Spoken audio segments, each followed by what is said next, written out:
تبارك الذي جعل في السماء بروجا وجعل فيها سراجا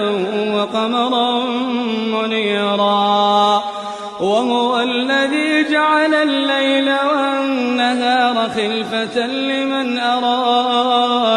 لمن أراد أن يذكر أو أراد شكورا وعباد الرحمن الذين يمشون على الأرض هونا وإذا خاطبهم الجاهلون قالوا سلاما والذين يبيتون لربهم سجدا وقياما والذين يقولون ربنا اصرف عنا عذاب جهنم إن عذابها كان غراما